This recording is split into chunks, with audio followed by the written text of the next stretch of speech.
What's going on, good people? MartinaBY Yelverton here, branding specialist with my own graphics, branding, web design, social media assistance company, Family First Designs. My name is MartinaBY Yelverton, and I help people. So I have my computer audio turned on, and so because I'm inside Facebook, you may hear a ding or two. Hopefully that won't be too distracting. But today I'm going to discuss one of the more important topics that continually comes up over here in this particular area of graphic and web design. And hopefully I have my volume turned up correctly this time and you guys are hearing me clearly. But we're going to take about 10 minutes and hopefully we can get everything in within that time frame. This is a package that I offer, and I offer it as a package, and then we work with the different components that are involved here to try to make sure we get everything that you need inside. And then if we have to add on additional things like the actual printing of the media, annual maintenance for the web, or the additional email accounts that may be needed, as well as some additional social media training, we tack that on. But specifically what we're going to talk about today is logo design. And I have a great online mentor that gives a very, very good explanation of why the topic of this price, below or above this price, is such a huge issue. So let's go ahead and get that started, and then I'll pop right back in. Hey everybody, this is graphic designer Roberto Blake helping you create something awesome today. So asking for a ballpark figure on a logo design, I want you to put this in perspective.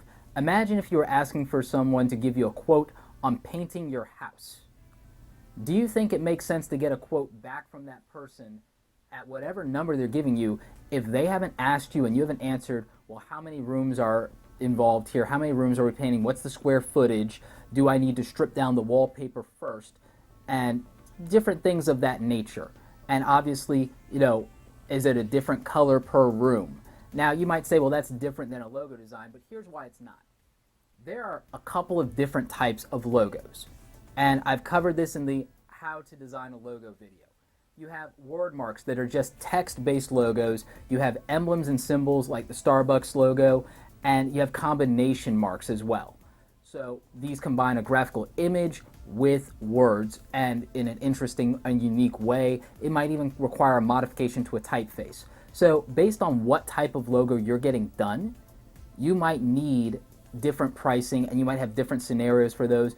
You might want the logo to be in color in addition to needing it in black and white. That's going to take more time, and that's going to be color research. That's going to be matching it to your branding if that already exists, so on and so forth. So that's a consideration.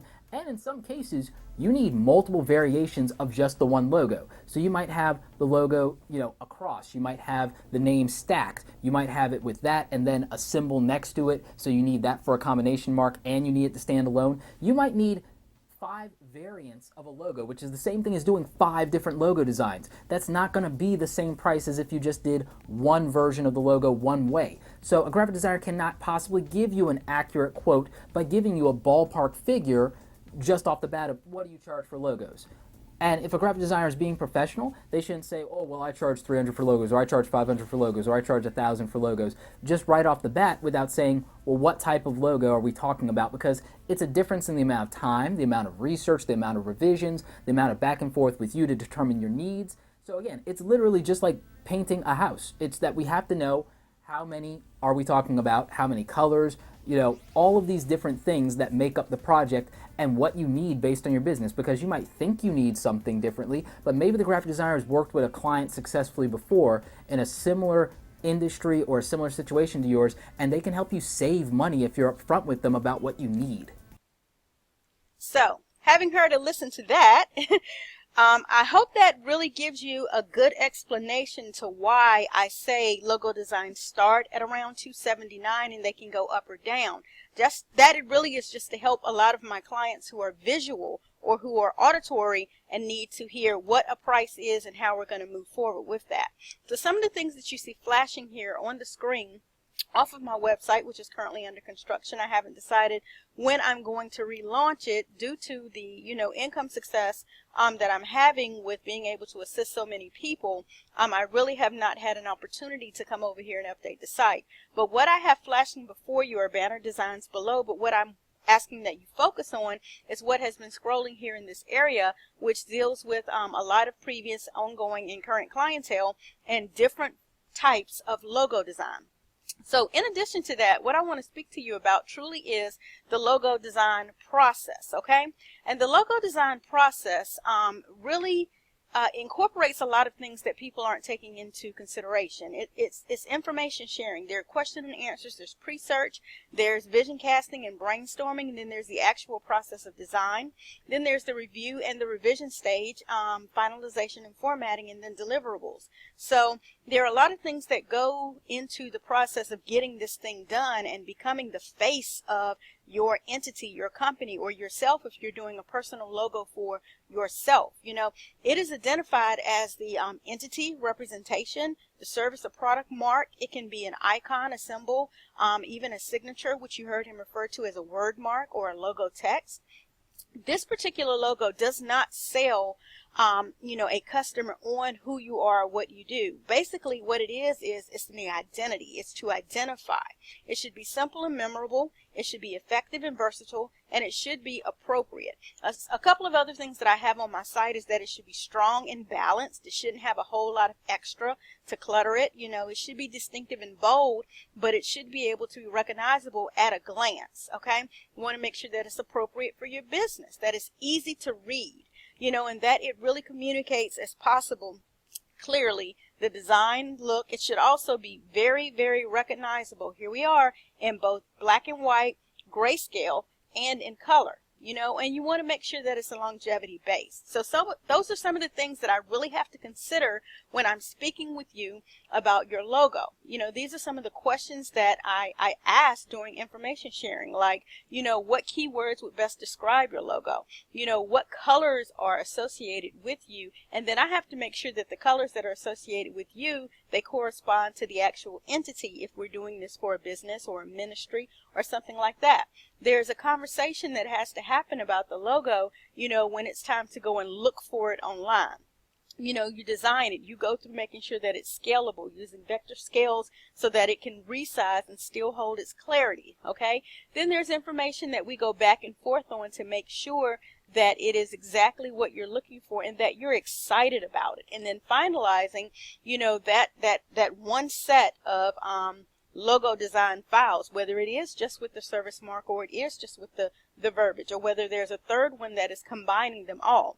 You want to make sure that it is then delivered. Now when we get over into design of the logo and it is now delivered to you, there are formats that it has to be reformatted in. You know, you're not just receiving just an EPS or a PDF. You also have to get a PNG. And I'm not going to get all over into the craziness of what each one of these terms mean, but when we're talking about scalable files that are easily sized so that they hold their clarity, we're talking about utilizing an EPS or a PDF. When we're looking at PNG files that have a transparent background, similar to what used to be really, really popular in a GIF, JPEGs have a white background. So if you hold a logo up and you have it on a shirt and you want to be able to see through the logo to the color of the shirt, you would do better to use a PDF, an EPS, or a PNG file, which is transparent. You want to also use that PNG file for the web. So if there is something that needs to flow through, that it can, it's slightly scalable, not greatly like a PDF. And then you want to make sure that you go even a step further in using Microsoft Office programs to render a TIFF, which is a large scale file, usually a 300 dpi, and it can be resized. It can be, you know, sized down, sized up, but most importantly, you want to make sure as a professional graphic designer that you are giving that client a grayscale, a black reversed to a white, and then a full color file of their logo design. Now if you're doing something as simple as a t-shirt file and that's all they want, then you're going to deliver them one PDF, maybe one PNG, and maybe one JPEG, and you're not going to have it in all these different formats, because pretty much a print for a t-shirt is going to be in color, and that's pretty much it. And then of course you want to take it a step further and even provide them a favicon that they may need to utilize on their website. So that's just giving you a general idea of the different formats that go on with logo design, and trying to help you guys understand that it's a lot more to logo design than just throwing letters together, throwing colors together, or throwing service marks together.